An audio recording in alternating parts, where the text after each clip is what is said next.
รู้กันไหมมันมีคัมภีร์อียิปต์โบราณคัมภีร์หนึ่งที่เขาว่ากันว่าเป็นคัมภีร์ต้องสาบค่ะสวัสดีค่ะจากชาแนลพอยต์วิวค่ะปกติแล้วนี่นะคะเวลาที่เราพูดถึงคำสาปอียิปต์โบราณเนี่ยเราก็จะนึกถึงคำสาปมัมมี่ใช่ไหมเหมือนกับที่วิวเล่าไปก่อนหน้านี้ว่าคนปัจจุบันไปขุดมัมมี่ขึ้นมาเขาสาปเอาไว้ว่าอย่ามายุ่งกับเขานะเพราะว่าในโลกหลังความตายเขาต้องการจะพักผ่อนอย่างเป็นนิรันดร์ฟื้นคืนชีพอะไรของเขาแล้วคนปัจจุบันก็โดนคำสาปกันไปเป็นคนนะคะแต่ทุกคนรู้ไหมว่าจริงๆแล้วเรื่องราวคำสาปอียิปต์โบราณเนี่ยมันเป็นเรื่องที่เก่าแก่กว่านั้นเยอะถึงขนาดที่ว่ามันมีคัมภีร์นึงเนี่ยนะที่เขาเชื่อกันว่าใครที่ไปขุดเจอเนี่ยจะต้องโดนคำสาปคือแม้แต่เห็นไปยุ่งไปเกี่ยวเนี่ยนะโดนคำสาปหมดแล้วคนที่โดนคำสาปเนี่ยไม่ใช่คนในสมัยพวกเรานะแต่เป็นเจ้าชายเมื่อสมัยหลายพันปีก่อนค่ะคือคนโบราณไปขุดกันเองแล้วก็โดนคำสาปกันเองด้วยนะคะว่าแต่เรื่องราวนี้เป็นยังไงคำสาปนี้น่ากลัวขนาดไหนและคัมภีร์ที่ว่ามีจริงหรือเปล่าปัจจุบันเราหาเจอหรือยังวันนี้เก็บรวบรวมมาเล่าให้ฟังแล้วค่ะถ้าพร้อมจะฟังเรื่องราวที่ทั้งสนุกและได้สาระแล้วก็ไปฟังกันเลยทำไมวิวถึงอยากให้ทุกคนที่ชอบประวัติศาสตร์ไปเที่ยวอียิปต์เป็นหนึ่งใน4อารยธรรมที่เก่าแก่ที่สุดของโลกแทบทุกอย่างมันอยู่คงสภาพเดิมสมบูรณ์มากๆเวลาที่เราเดินเข้าไปในโบราณสถานของอียิปต์เนี่ยเราจะรู้สึกเลยว่าตัวของเราเล็กขนาดไหนเราเป็นแค่จุดเล็กๆในประวัติศาสตร์ของมนุษยชาติอะไรที่เรารู้สึกว่าเก่ารู้สึกว่าโบราณรู้สึกว่าโอ้ยอันนี้นี่เก่ามากเลย100 ปีแล้วเวลาไปอียิปต์ทุกสิ่งทุกอย่างที่เราแตะที่เราสัมผัสมันคือหลักพันปีขึ้นพอกลับมาจากอียิปต์วิวบอกทุกคนเลยว่ามุมมองต่อโลกของเราเนี่ยมันจะเปลี่ยนไปหลงรักอียิปต์แน่นอนในระดับที่ทุกวันนี้วิวไปอียิปต์ปีละ3 รอบวิวยังไม่เบื่อทุกคนยังอยากไปเรื่อยๆเลยนะคะใครที่ไม่แน่ใจว่าจะไปอียิปต์ยังไงพอยวิวออนทัวร์สนุกและได้สาระเปิดทัวร์อียิปต์ประจำนะคะและตอนนี้วิวเปิดเพิ่มอีกกลุ่มนึงแล้วเดินทางตอนต้นปี2026รับรองว่าไปเที่ยวกับพอยวิวออนทัวร์เนี่ยทั้งสนุกและได้สาระแน่นอนค่ะเพราะว่าวิวเนี่ยจะไปเล่าประวัติศาสตร์อียิปต์ให้ทุกคนฟังสดๆณตรงนั้นเลยนะคะใครสนใจไปอียิปต์กับพอยวิวออนทัวร์สามารถเข้าไปดูรายละเอียดได้ที่ www.pointofview.com หรือติดต่อมาได้ที่ inbox Facebook Point of View ค่ะรีบจองเข้ามานะคะเพราะว่าวิวรับจำนวนจำกัดค่ะเดี๋ยวพลาดไปแล้วกว่าจะเปิดอีกทีปลายปีเลยนะคัมภีร์ต้องสาปที่ว่าเนี่ยนะคะเป็นคัมภีร์ที่ชื่อว่า Book of Thoth หรือว่าคัมภีร์ของเทพทอธค่ะซึ่งเทพทอธเนี่ยนะคะเป็นเทพแห่งความรู้ของอียิปต์โบราณค่ะเข้าช่วงดราม่าระดับเทพชั่วคราวเทพทอธเนี่ยนะถือว่าเป็นเทพแห่งความรู้ทั้งในแง่ของคณิตศาสตร์ในแง่ของการเขียนในแง่ของเวทมนต์คือความรู้อะไรก็ตามของชาวอียิปต์โบราณเนี่ยถือว่าเทพทอธเป็นคนให้มาหมดนะหลายคนเนี่ยอาจจะเคยเห็นสัญลักษณ์ของเทพทอธตามที่ต่างๆเวลาวิวเล่าถึงอียิปต์โบราณนะคะสัญลักษณ์ของเทพทอธเนี่ยคือเทพที่มีหัวเป็นนกอีบิสหรือว่านกช้อนหอยนะหรือบางทีก็เป็นรูปนกเลยเพราะสมัยก่อนเขามองว่าปากยาวๆของนกเนี่ยมันเหมือนปากกาของอารักษ์ที่เอาไว้จดแบบปักคือสมัยก่อนเขาไม่ได้จดด้วยดินสอไงเขาแบบใช้ลิ่มกันอะไรกันนะทีนี้ก่อนที่จะเป็นดราม่าระดับเทพมากไปเรากลับมาที่เจ้าคัมภีร์ต้องสาปดีกว่าคือสมัยโบราณเนี่ยเขามีความเชื่อกันว่าคัมภีร์ของเทพทอธเนี่ยเป็นคัมภีร์ที่เทพทอธเขียนขึ้นมาด้วยตัวเองเลยแล้วในนั้นเนี่ยนะเนื่องจากเป็นเทพแห่งความรู้เป็นคนเขียนก็เลยเป็นคัมภีร์ที่รวมสรรพวิชาสรรพความรู้ทั้งหลายเอาไว้ครบถ้วนมนุษย์คนไหนที่ได้อ่านคัมภีร์ของเทพทอธเนี่ยนะไม่ต้องอ่านทั้งเล่มนะอ่านแค่หน้าแรกหน้าเดียวเนี่ยมนุษย์คนนั้นก็จะกลายเป็นมนุษย์ที่มีความรู้ที่มนุษย์ปกติไม่รู้เช่นสามารถเข้าใจภาษาของสรรพสัตว์ทั้งหลายได้หมดแล้วถ้าอ่านต่อไปอีกเนี่ยก็จะเริ่มมีอิทธิฤทธิ์ดุจเทพเจ้าเพราะความรู้คืออำนาจถึงขั้นที่ว่าอาจจะสามารถชุบชีวิตคนตายให้ฟื้นขึ้นมาได้เลยนะคะอย่างไรก็ตามค่ะการจะได้คัมภีร์นี้มาเนี่ยไม่ใช่เรื่องง่ายทุกคนเพราะว่าคัมภีร์เนี่ยเทพทอธเอาไปซ่อนไว้ที่ก้นแม่น้ำไนล์ตรงแถวๆเมืองคอปตอสนะคะซึ่งถ้าถามว่าอยู่ตรงไหนเผื่อใครจะอยากตาม Point of View on Tour แล้วไปตามหาคัมภีร์เทพทอธเนี่ยนะก็ปัจจุบันเนี่ยเมืองนี้จะชื่อเมือ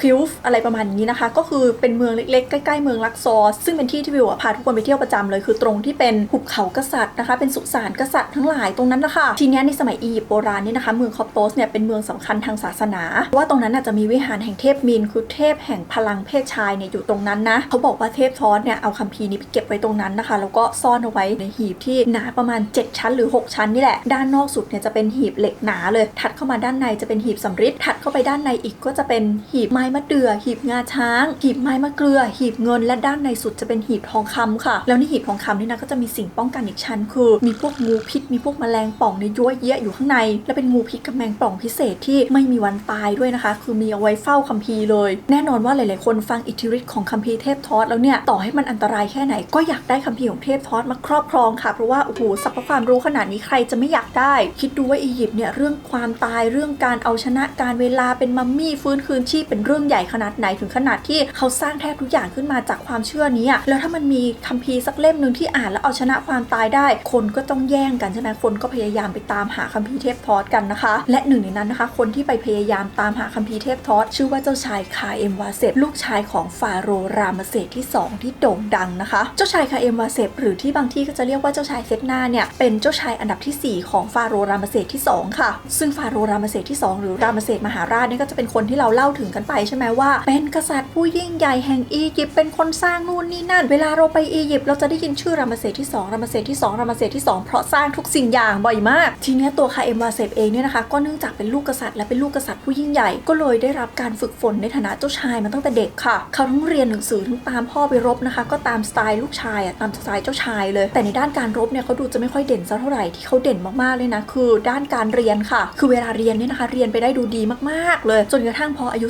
18เขาก็คงรู้ตัวว่าเขาไม่ใช่แคนดิเดตที่จะขึ้นมาเป็นฟาโรห์องค์ถัดไปเพราะว่าเขาเป็นเจ้าชายลำดับที่4แล้วรามเสสที่2คือลูกเยอะมากนะดังนั้นพออายุ18เนี่ยเขาก็สนใจด้านศาสนานะคะเขาก็เลยถวายตัวแล้วก็บวชเป็นนักบวชในวิหารของเทพองค์หนึ่งชื่อพาทาค่ะซึ่งเทพพาทาเนี่ยเป็นเทพสำคัญของเมืองเมมฟิสก็เป็นเมืองที่อยู่ตรงแถวพีระมิดแห่งแรกของโลกนะคะแถวซักคาราแถวนั้นเขาจะเรียกว่าเมืองเมมฟิสใครที่เคยอ่านคำสาปฟาโรห์เคยอ่านนิยายเกี่ยวกับอียิปต์น่าจะคุ้นกับชื่อเมืองเมมฟิสดีเพราะว่าเป็นหนึ่งในเมืองสำคัญเนาะทีนี้พอเขาไปอยู่ในเมืองนั้นไปอยู่ในวิหารของเทพเจ้าพาทาเนี่ยเขาก็ค่อยๆไต่แรงขึ้นไปเรื่อยๆพออายุ32ด้วยความที่เขาเป็นเจ้าชายอยู่แล้วด้วยนะเขาก็ขึ้นเป็นมหาปุโรหิตนะคะก็รับหน้าที่ดูแลวิหารของเทพพาทานี่แหละระหว่างที่อยู่ในวิหารเนื่องจากวิหารของอียิปต์สมัยโบราณเนี่ยมันเป็นที่เก็บคัมภีร์ต่างๆอะไรต่างๆที่เป็นความรู้เป็นเรื่องเทพเจ้าเป็นเรื่องเวทมนต์เรื่องอะไรต่างๆเขาเก็บเอาไว้ในวิหารกันใช่ไหมคาเอ็มวาเซปไปอยู่ในวิหารก็ชอบเรียนอยู่แล้วก็ได้ศึกษาคัมภีร์ตำราจำนวนมากนะคะทีนี้การที่เขาศึกษาเยอะๆเนี่ยมันทำให้เขาได้รู้จักพวกวิหารเก่าๆของอียิปต์ได้รู้จักสิ่งปลูกสร้างโบราณสถานได้รู้เรื่องของบรรพบุรุษตัวเองคืออย่าลืมว่าอารยธรรมอียิปต์เป็นอารยธรรมที่ยาวนานมากเหมือนกับที่วิวบอกไว้ว่าเราใกล้กับคลีโอพัตราที่7ที่เราคุ้นๆกันมากกว่าคลีโอพัตราที่7ใกล้กับคนสร้างพีระมิดอีกทุกคนดังนั้นตัวคาเอ็มวาเซปเองเนี่ยเวลาที่เขาอ่านถึงเรื่องราวโบราณสถานในอดีตเนี่ยมันก็เหมือนเราเรียนประวัติศาสตร์ทุกวันนี้ขนาดเรามองไปอยุธยาเรายังรู้สึกว่าเก่าเลยนี่แค่ไม่กี่ร้อยปีนะเรื่องที่คาเอ็มวาเซปอ่านพวกแบบเรื่องของชาวอียิปต์โบราณด้วยกันเองมันคือหลักพันปีทุกคนดังนั้นเขาอ่านแล้วเขาก็อินนะคะเขาก็เลยออกเดินทางไปดูโบราณสถานต่างๆไปดูวัดวาอารามคืออย่าลืมว่าอียิปต์มันเป็นทะเลทรายดังนั้นหลายๆที่โบราณสถานเนี่ยต่อให้ในสมัยอียิปต์โบราณเองมันก็จมอยู่ใต้ทรายนะอย่างสฟิงค์อย่างเงี้ยสร้างมานานมากแล้วในสมัยหลังๆถึงจะมีแบบเจ้าชายสักองค์นึงไปเจอแล้วก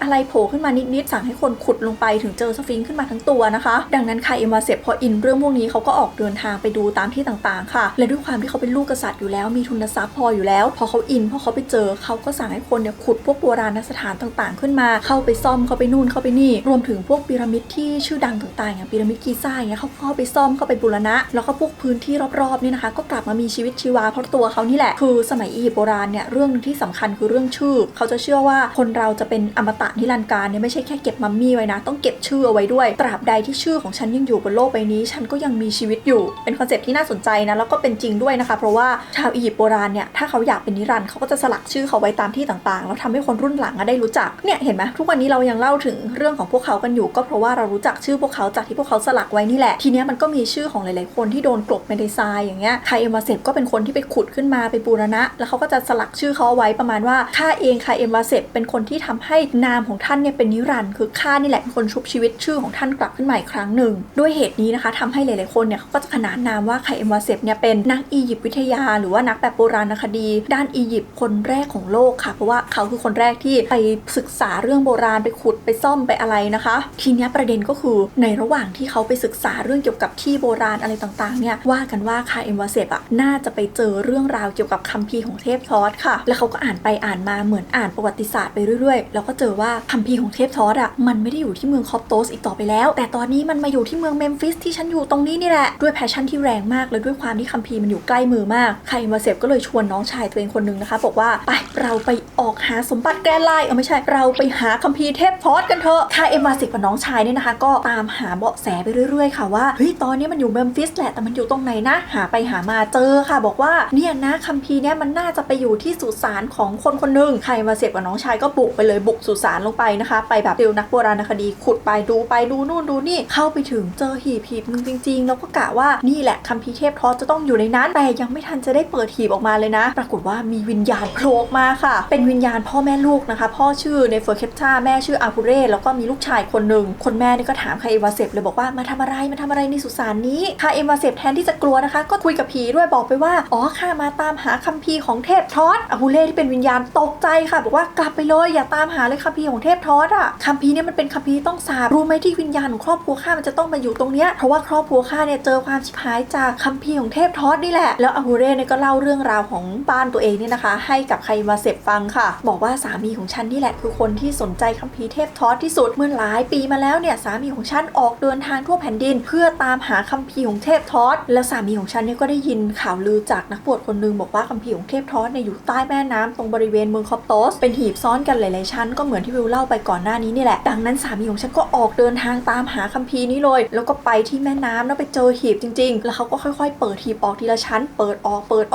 อกจนกระทั่งถึงชั้นสุดท้ายที่เป็นหีบทองเขาก็เจอพวกเหล่าสัตว์ร้ายทั้งหลายที่อยู่ในนั้นแต่ว่าสามีของฉันเนี่ยเตรียมตัวมาดีก็เลยไล่คาถาเข้าไปไล่คาถาทำให้เหล่าสัตว์ร้ายเนี่ยยอมแพ้และแล้วสามีของฉันก็ได้คัมภีร์เทพทอสมาจริงๆสามีของฉันเนเฟอร์เคปชาเนี่ยก็เลยเปิดคัมภีร์ของเทพทอสออกอ่านเพียงแค่เปิดมาหน้าแรกสามีของฉันก็สามารถสื่อสารกับสัตว์ทั้งหลายได้สามารถสะกดได้ทั้งโลกและทั้งสวรรค์เหมือนกับที่ตำนานว่าไว้เป๊ะเลยแล้วสามีของฉันเนี่ยไม่ใช่คนเห็นแก่ตัวก็เลยเอาคัมภีร์นี้มาแบ่งให้ฉันกับลูกเนี่ยอ่านด้วยปรากฏว่าไม่นานหลังจากที่สามีฉันได้คัมภีร์ไปเนี่ยนะเทพทอสก็รู้ตัวว่าคัมภีร์ตัวเองเนี่ยมีคนเอาไปละก็เลยไปปรึกษากับเทพราหรือว่าเทพแห่งดวงอาทิตย์นะคะพอรู้เรื่องเทพก็คือไม่พอใจกันเพราะว่านี่คือการละเมิดอำนาจเทพและคุณกำลังจะก้าวจากความเป็นมนุษย์ขึ้นสู่ความเป็นเทพไงเทพราก็เลยประกาศเลยบอกว่าเนี่ยตอนนี้กำลังจะกลับไปที่เมืองเมมฟิสใช่ไหมที่เป็นบ้านเกิดบ้านเนี่ยจะไม่มีวันได้ก้าวขาวจากเมืองเมมฟิสอีกต่อไปว่าแล้วบ้านนี้นะคะก็ล่องเรือคือการเดินทางอียิปต์สมัยก่อนหรือเอาสมัยปัจจุบันก็ตามเนี่ยเขาจะเดินเรือกันตามแม่น้ำไนล์ใช่ไหมใครไปทัวร์กับวิวก็จะได้ล่องแม่น้ำไนล์สไตล์คล้ายๆแบบนี้เลยนะคะพวกเนี่ยเขาก็ล่องจากแถวลักซอร์เนี่ยไปที่แถวไคโรเพื่อกลับนครเมมฟิสปรากฏว่าระหว่างล่องเรือกลับไปคำสาปมันก็เริ่มทำงานค่ะเริ่มจากลูกชายก่อนเลยลูกชายก็อยู่ดีๆก็ตกแม่น้ำไนล์ตุยไปเลยแล้วถึงพ่อของเขาเนเฟอร์เคปชาเนี่ยจะมีความรู้จากคัมภีร์ของเทพทอสสามารถชุบชีวิตคนได้แต่พยายามจะชุบลูกชายเท่าไหร่ก็ชุบขึ้นมาไม่ได้สักทีลูกของเขาก็จากไปตลอดกาลสองผัวเมียที่เหลืออยู่ก็ล่องเรือต่อไปด้วยความโศกเศร้านะคะทันใดนั้นเองผ่านไปแป๊บเดียวอาฮูเร่ตกน้ำตุยไปอีกคนนึงเนเฟอร์เคปชาก็พยายามจะชุบชีวิตอีกก็ชุบไม่ได้อีกผ่านไปแป๊บนึงเนเฟอร์เคปชาก็ตกน้ำตุยไปอีกคนทั้ง3ชีวิตก็คือตุยไปก่อนที่จะไปถึงเมมฟิสทั้ง3คนเลยนะค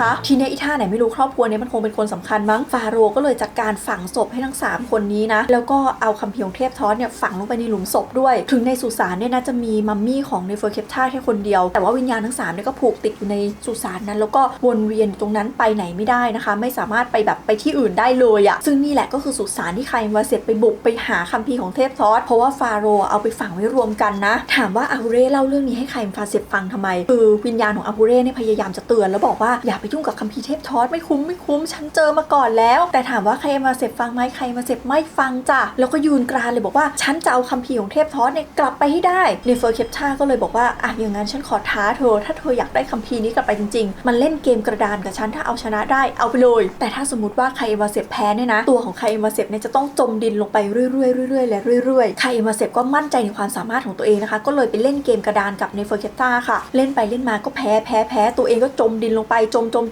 ลงไปเรื่อยๆจนในที่สุดเนี่ยคาเอวาเซฟจมลงไปถึงคอแล้วนะคะก็เลยขอความช่วยเหลือจากน้องชายค่ะบอกน้องชายบอกช่วยด้วยน้องชายก็เลยเอาเครื่องรางของเทพทาเนี่ยนะเอาไปวางบนหัวคาเอวาเซฟปุ๊บพอเครื่องรางแตะหัวเท่านั้นแหละตัวคาเอวาเซฟที่จมดินอยู่ก็พุ่งขึ้นมาเลยนะคะพุ่งขึ้นมาจากดินและในจังหวะที่เนเฟอร์เคปชากำลังตกใจเนี่ยคาเอวาเซฟก็พุ่งไปหาคัมภีร์เทพทอสขโมยคัมภีร์ออกมาแล้วเขากับน้องชายก็หนีออกมาจากสุสานเลยค่ะแล้วก็รู้สึกว่ารอดและตอนนี้ฉันได้คัมภีร์ของเทพทอสไว้ในมือแล้วฉันจะต้องกลายเป็นคนที่ทรงปัญญาแต่เราในฐานะคนยุคหลังที่ตามอ่านตำนานเนี่ยเราก็ต้องรู้แหละว่าโอ้โหขนาดครอบครัวเนเฟอร์เคปชายังไม่รอดคิดว่าคาเอวาเซฟจะรอดไหมไม่รอดแต่แค่กรรมมันยังไม่ทำงานค่ะเพราะว่าคาเอวาเซฟก็ได้คัมภีร์เทพทอสไปเวลาผ่านไปเหมือนภาพตัดไปเลยนะอยู่ดีมันก็มีผู้หญิงคนนึงเข้ามาในชีวิตของคาเอวาเซฟแล้วในสายตาของคาเอวาเซฟเนี่ยนะผู้หญิงคนนี้คือสวยมากถูกใจมากอยากได้คนนี้คาเอวาเซฟก็เลยเหมือนส่งคนรับใช้ไปช่วยจีบให้ช่วยถามให้หน่อยว่าสวัสดีจ้าเธอเป็นใครมาจากไหนเธอมีแฟนหรือยังอะไรเงี้ยส่งคนรับใช้ไปถามปรากฏว่าผู้หญิงปฏิเสธค่ะบอกว่าไม่เอาไม่ตอบไม่ไปหาหรอกถ้าสมมติว่าเธอชอบฉันจริงอะมาหาฉันที่บ้านสิจ๊ะให้ท่าขนาดนี้คิดว่าคาเอวาเซฟไปไหมไปสิทุกคนก็คืออยากได้เป็นเมียเต็มสูบอะพอไปถึงสาวก็ยังเล่นตัวอยู่ก็บอกคาเอวาเซฟประมาณว่าถ้าเธออยากได้ฉันเธอต้องเปย์ฉันอยากได้อะไรเธอต้องจัดให้แล้วถามว่าสาวอยากได้อะไรอยากได้บ้านอยากได้รถอยากได้เมืองอยากได้พีระมิดอยากได้มัมมี่หรออ๋อไม่จ้ะทั้ง ที่ทั้งหมดนี้ใครมาเสพจัดให้ได้เพราะว่าเป็นเจ้าชายสาวบอกว่าไม่สิ่งที่ฉันอยากได้คือฉันอยากได้ทุกอย่างและเธอต้องเรียกลูกๆทั้งหลายของเธอเพราะว่าใครมาเสพคือแต่งงานแล้วมีเมียแล้วมีลูกแล้วนะเธอต้องเรียกลูกๆทั้งหลายของเธอทุกคนมาเป็นพยานอยู่ตรงนี้ว่าเธอยกทุกสิ่งทุกอย่างของเธอให้กับฉันด้วยความหน้ามืดตามัวนะคะใครมาเสพก็ยอมค่ะก็เรียกลูกทุกคนมาเรียกเมียตัวเองมาแล้วก็ประกาศว่าจะยกทุกสิ่งทุกอย่างให้กับสาวคนใหม่คนนี้ปรากฏว่าสาวไม่พอสาวบอกว่าสิ่งที่ฉันต้องการไม่ใช่แค่ทุกสิ่งทุกอย่างแต่เธอเนี่ยจะต้องไล่เมียของเธอไปนอกเมืองด้วยแล้วก็แลกชีวิตลูกๆของเธอเนี่ยกับการให้ฉันไปเป็นเมียของเธอถามว่าใครมาเสพยอมไหมโอ้โหหน้ามืดมาขนาดนี้ยอมสิจ้าใครมาเสพก็ไล่เมียออกนอกเมืองไปเลยในประเทศไปเลยนะคะแล้วก็สั่งประหารชีวิตลูกๆตัวเองทุกคนชุบไปบางข้อมูลนี่โหดถึงขั้นว่าชุบลูกเสร็จแล้วเอาตัวลูกเนี่ยนะไปโรยให้หมากินเลยนะคะคิดว่าใครมาเสพสมหวังไหมหลังจากจัดการทั้งหมดนี้แล้วยังไม่สมหวังค่ะเพราะว่าหลังจากทำทุกอย่างเสร็จปุ๊บกำลังจะแบบในที่สุดฉันก็ได้สาวที่ฉันอยากได้แล้วอยู่ดีๆสาวหายตัวแวบไปเลยค่ะแล้วตัวใครมาเสพเองก็หายตัวแวบไปด้วยเหมือนกันไปโผล่กลางถนนแบบกลางเมืองทุกคนที่แบบมีคนเยอะแยะมากมายในสภาพตัวเปล่าเล่าเปลือยคือไม่เหลืออะไรเลยคิดดูมันจะน่าอายขนาดไหนสำหรับเจ้าชายที่อยู่ดีๆก็ไปแบบพลุบอยู่กลางเมืองแล้วก็ไม่เหลือแม้แต่เสื้อผ้าสักชิ้นน่ะคือโหดมากนะทุกคนแล้วเราก็พอเดาได้เลยว่าอันนี้ต้องเป็นอิทธิฤทธิ์ของเทพทอสแน่ๆคือทอสต้องการจะสั่งสอนใครมาเสพที่มายุ่งกับคัมภีร์ของตัวเองนะคะแต่ต้องบอกว่าทอสเนี่ยค่อนข้างจะเอ็นดูใครมาเสพค่ะคือเอ็นดูบ้านวิญญาณนั้นน่ะเพราะว่าเทพทอสแค่สั่งสอนเบาๆคือหลังจากที่เกิดเหตุการณ์นี้คุณใครมาเสพรู้สึกอายรู้สึกอะไรเขาก็สะดุ้งตื่นขึ้นมาทั้งหมดนี้ฝันเหรอแต่ที่ตื่นขึ้นมานี่ก็ไม่ได้ตื่นมาในวังตัวเองในวิหารตัวเองด้วยนะตื่นขึ้นมาคืออยู่ในดินแดนประหลาดอะไรก็ไม่รู้ก็เลยรีบเดินทางกลับเมืองเมมฟิสนะค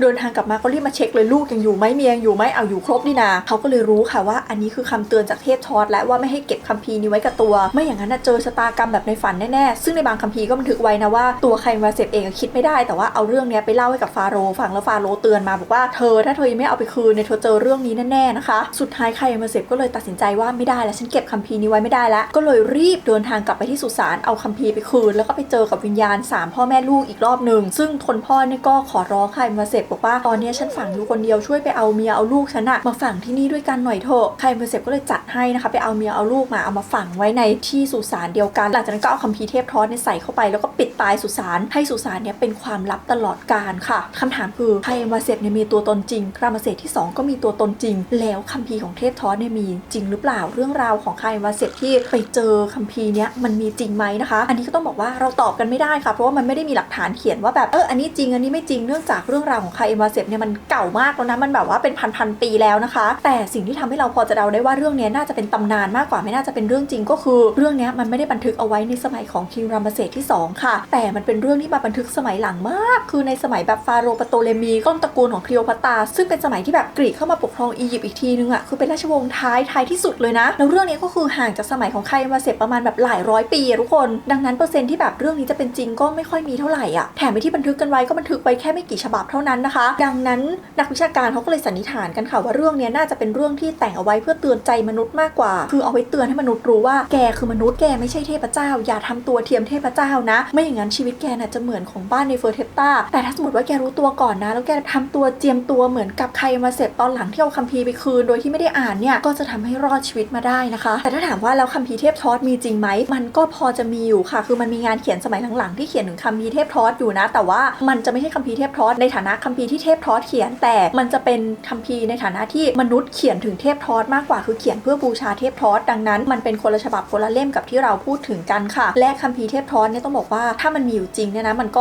ค่อนข้างจะสูญหายไปมากๆแล้วตอนที่โรมันเข้ามาปกครองอียิปต์นะคะส่วนคัมภีร์เทพทอสฉบับหลังๆเนี่ยก็จะเป็นแบบว่ามีปรัชญาโรมันปรัชญากรีกเข้าไปปนซะเยอะดังนั้นมันก็ไม่ได้เป็นความเชื่อเรื่องเกี่ยวกับอียิปต์โบราณอะไรเหมือนกับในสมัยที่ใครมาเสพได้เจอได้อ่านแน่ๆค่ะถ้ามันมีแต่ใดๆก็ตามนี่แหละค่ะคือตำนานคัมภีร์ต้องสาปของอียิปต์ซึ่งก็น่าสนใจเหมือนกันเพราะมันเป็นตำนานที่ปนกันระหว่างเรื่องในตำนานเรื่องที่แต่งขึ้นกับคนที่มีชีวิตจริงๆอยู่นะคะและถ้าสมมติว่าใครได้ไปเที่ยวอียิปต์เนี่ยก็จะได้เห็นร่องรอยเหล่านี้มากมายเต็มไปหมดค่ะและทั้งหมดนี้นะคะก็คือเรื่องราวที่วิวเก็บมาเล่าให้ทุกคนฟังค่ะก็หวังทุกคนจะชอบกันนะคะถ้าใครชื่นชอบคลิปนี้อย่าลืมกดไลค์กำลังใจให้วิวแล้วก็กดแชร์เพื่อชวนเพื่อนๆมาดูด้วยกันค่ะแล้วพบกันใหม่โอกาสหน้านะคะทุกคนบ๊ายบายสวัสดีค่ะฟังแบบนี้นะคะเราอาจจะรู้สึกว่าเรื่องทั้งหมดนี้เป็นตำนานแต่อย่างที่วิวบอกแหละว่าเรื่องนี้มันเป็นตำนานแค่ครึ่งเดียวตัวละครที่อยู่ในนี้มันมีชีวิตจริงนะคะอย่างคิงรามเสสที่2ก็มีตัวตนอยู่จริงและถ้าสมมติว่าทุกคนไปอียิปต์กับวิวจะพาทุกคนไปดูมัมมี่ของคิงรามเสสที่2ซึ่งยังมีอยู่ให้เราเห็นแบบเห็นอย่างนี้เลยระยะแบบ1 ฟุตเลยนะคะว่านี่แหละจ้ะหน้าตาเป็นแบบนี้คนในตำนานส่วนตัวใคร เอ็มวาเซปเองเนี่ยอาจจะไม่ได้ไปเห็นแต่เราจะได้เห็นชื่อของคายเอ็มวาเซปที่สลักอยู่ข้างพีระมิดแห่งหนึ่งที่เขาบอกว่าพีระมิดแห่งนี้เนี่ยนะ